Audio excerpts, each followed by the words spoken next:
Este video no tendrá mucha introducción. Son temas no relacionados entre sí, así que vayamos de una vez.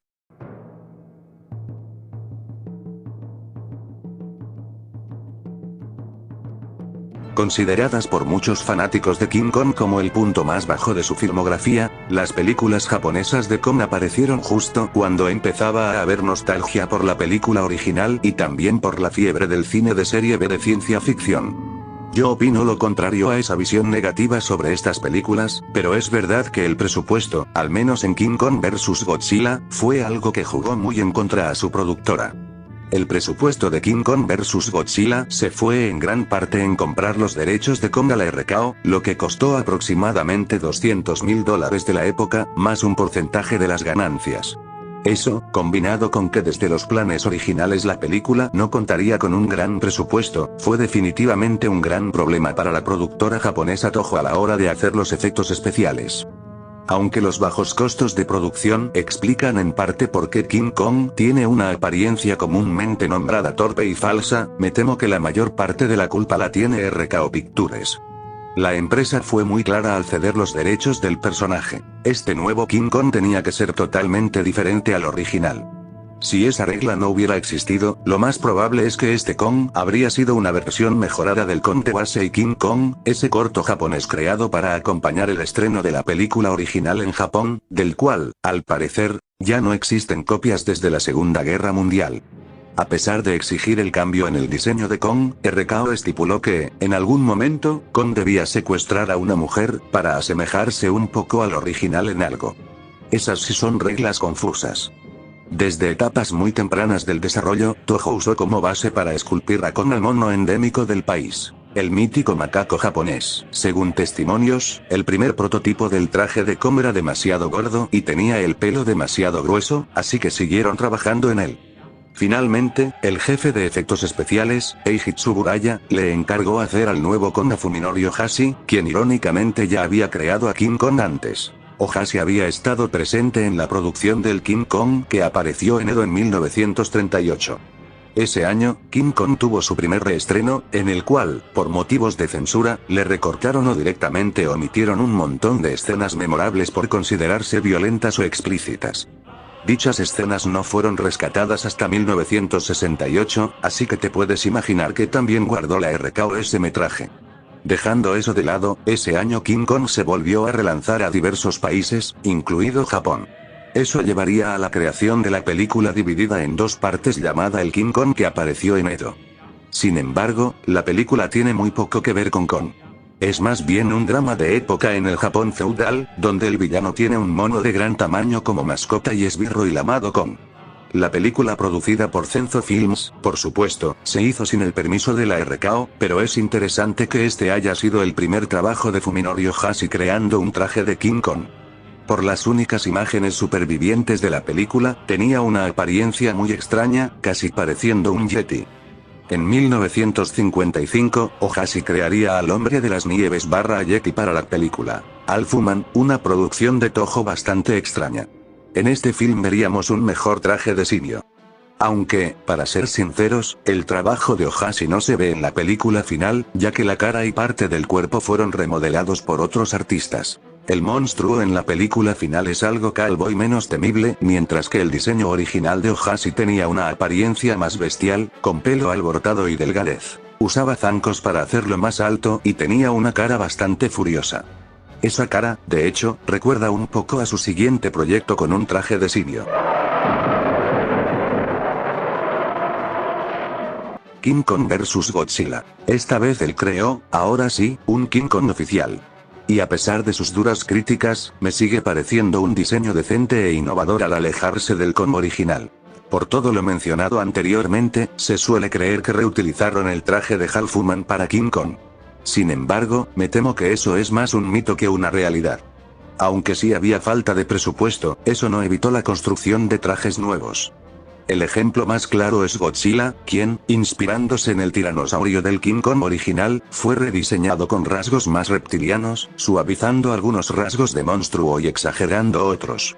Sin embargo, lo que descarta totalmente ese mito es que se crearon dos trajes de King Kong, no uno. Ambos trajes de Kong fueron interpretados por Shoichi Hirose, un hombre fuerte y resistente que, incluso con el traje pesado encima, podía levantar a Godzilla con todo y su actor por los aires. Los trajes se diferenciaban en algunos aspectos. Uno contaba con extensiones en los brazos que, al parecer, eran palos largos unidos a los guantes del simio. Este se usaba para las escenas de caminata de Kong. El otro era el traje de batalla. Tenía los brazos más cortos y carecía de mecanismos para abrir los ojos. Como curiosidad, se puede decir que Hirose no la pasó nada bien interpretando a King Kong. Al ser un traje de simio, había que coserlo para que no se vieran las cremalleras, por lo que el tiempo dentro de él era excesivo. Ejemplo. Para la escena en la que King Kong se duerme después de consumir sustancias ilícitas, Hirose estuvo dentro del traje alrededor de 3 horas, lo que resultó un infierno entre pelo y sudor. También ocurrió un accidente durante la escena de la batalla final, cuando ambos oponentes caen al agua. Hirose quedó atrapado debajo de Godzilla. Sin embargo, el peor incidente fue cuando el traje de Kong se incendió por dentro durante una de las pruebas del aliento atómico. Pero dejando eso de lado, la creación de dos trajes de simios carismáticos deja ver que, a pesar de su presupuesto, los japoneses se las ingeniaron para hacerlos de forma decente. Creo que el mito de la reutilización del traje de Al Fuman para Kong se debe a estas fotos promocionales de 1955. Las fotos mostraban al simio de Hal Fuman luchando contra el Godzilla de Godzilla Right Again, las cuales tenían como pie de fotografía: el Yeti es más poderoso que Godzilla. A pesar de que ese Yeti no es el diseño que hizo Ohashi, se sigue viendo extrañamente muy parecido a King Kong, y esto se acentúa aún más al ponerlo a la par con Godzilla. Por lo tanto, esta teoría se debe principalmente a muchas coincidencias curiosas, pero solamente a eso. Dato curioso. Por ahí se dice que el traje de Kong en realidad fue modelado por Teizo Toshimitsu y Eijitsu Buraya, mientras que la contribución de Ohashi a Kong fue mínima. Aunque, para ser sinceros, esto no está muy claro. La mayoría de fuentes se contradicen en este aspecto. Yo me inclino a que Ohashi sí hizo a Kong por el parecido entre el primer Yeti y Kong.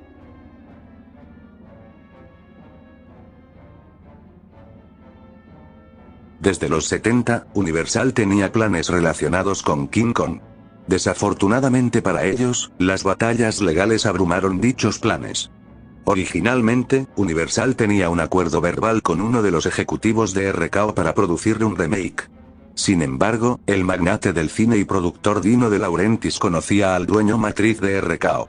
Este interesante caso de amiguismo empresarial le daría a Dino De Laurentiis, por contrato, el derecho de crear un remake de King Kong.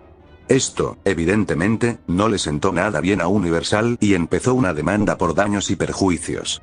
Debido al anterior acuerdo verbal, Universal seguiría adelante con su remake y de casi cualquier forma, también intentaría frenar a Dino De Laurentiis.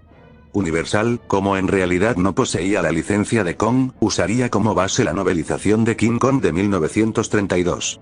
Su licencia nunca fue renovada en los 60 por Cooper, por lo que la historia y los personajes eran de dominio público. Lamentablemente, para esa época ese tema todavía no estaba claro, y los tribunales solo le dijeron a Universal que existía la posibilidad.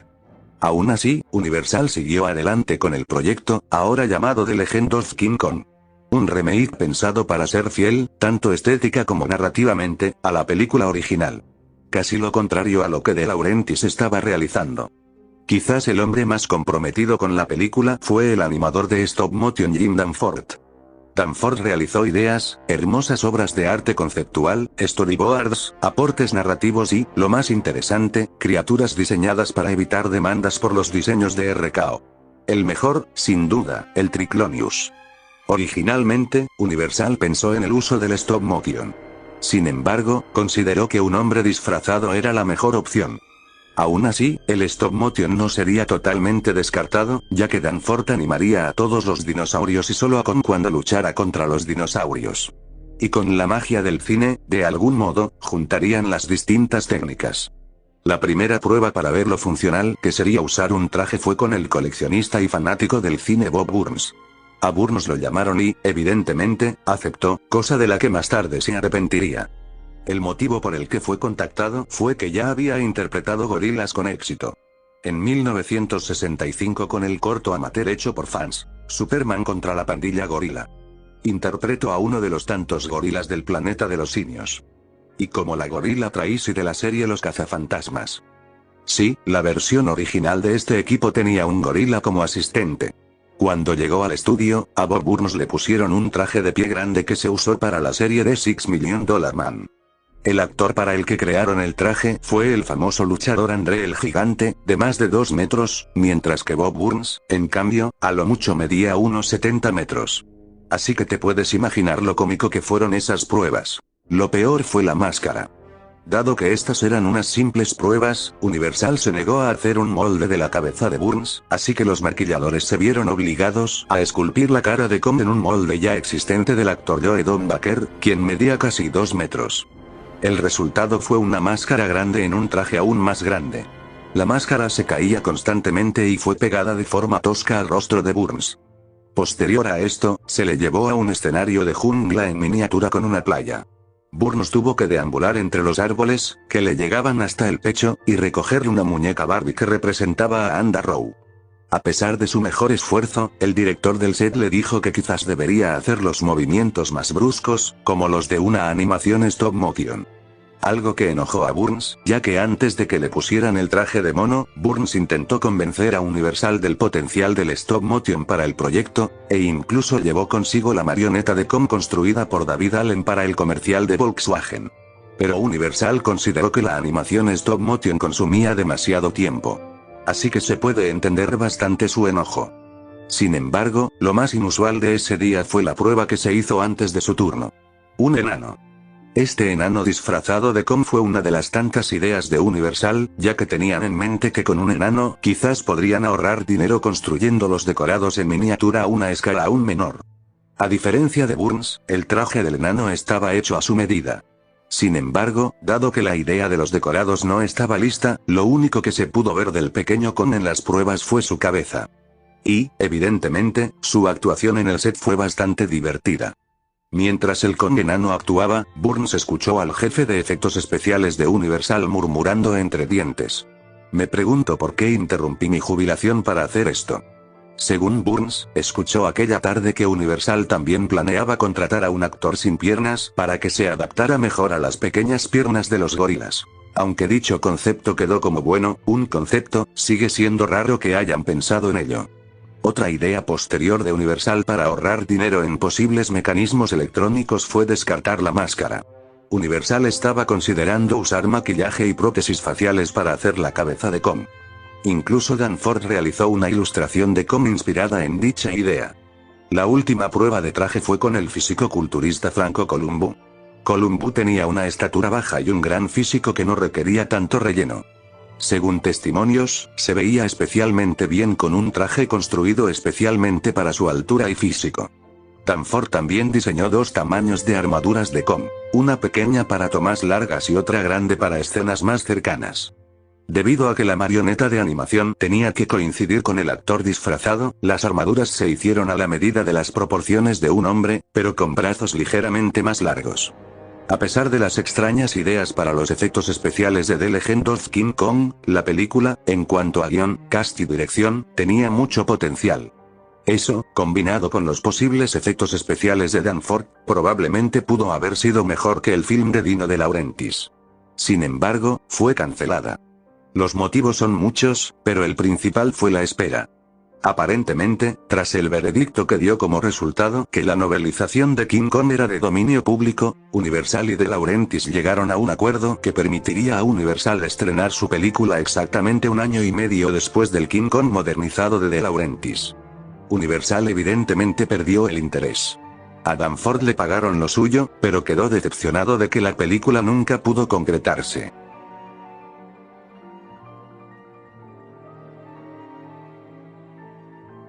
King Kong vs. Godzilla se volvió, y sigue siendo, la película más exitosa de toda la franquicia de Godzilla. Un crack el mono con cara de sueño. La película también tiene el récord de ser la producción de Toho más reestrenada debido a su éxito. Un total de 4 veces, en 1964, 1970 y 1977. En 1964 tuvo un reestreno en todos los cines, mientras que los posteriores fueron en el Toho Champion Matsuri, un festival de cine realizado por la productora. Para promocionar el reestreno de King Kong contra Godzilla, trajeron al Godzilla de Destroy All Monsters junto al King Kong de la última película producida por la productora, King Kong Escapes. Antes de esa foto, el traje de Kong había sido expuesto bajo el subtítulo de Rey Gorila. Toho había perdido la licencia del personaje tras finalizar la película, la cual tenía un uso de 5 años. Aún así, vieron la oportunidad de exponer el traje de Kong. Más adelante, en 1973, sería reutilizado para la producción de la serie tokusatsu de televisión Go-Gurren, esa serie donde a Toho le gustaba darle un último uso a sus trajes antes de mandarlos a la basura. Kong, ahora apodado Gorila, ya no era el mismo. Los brazos, sin las extensiones, ahora colgaban, y al parecer ya no cuenta con mecanismos electrónicos que hacían que moviera la cara y ojos, por lo que mantiene una cara de tonto perpetua.